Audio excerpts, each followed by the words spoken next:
हम शायद इस फ़्लाइट पे इसलिए नहीं आ सके क्योंकि जो है हमें अल्लाह मियाँ की तरफ से ये है कि हमें शायद और ख़िदमत अपनी अंजाम देनी है।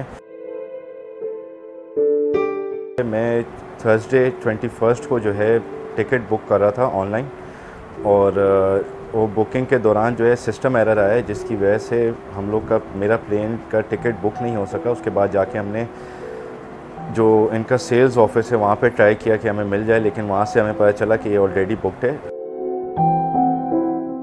कि हमने PIA से एक डेटा लिया, हमने दूसरे गवर्नमेंट इदारों से डेटा लिया, और जितने भी NGOs हैं उनसे एक डेटा कलेक्ट करके इनके सारे वर्षा के जो है कॉन्टैक्ट नंबर निकाले। एक जगह हमने उसको कंपाइल किया है, और कंपाइल करके जो है हमने उनसे कांटेक्ट करके उनसे पूछा उन्हें किसी हेल्प की ज़रूरत हो। बॉडीज़ जिन जिन की हैं उनकी फैमिलीज़ तक पहुंचा रहे हैं, आइडेंटिफिकेशन के अंदर हेल्प कर रहे हैं, बरियल्स के अंदर हेल्प कर रहे हैं, और इस तरीके की सारी खिदमत जो हैं हम कर रहे हैं।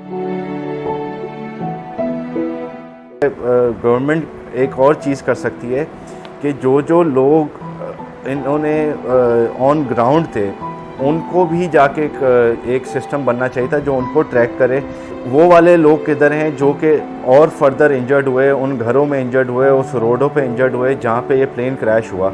ये डेटाबेस किसी के पास भी अभी तक अवेलेबल नहीं है।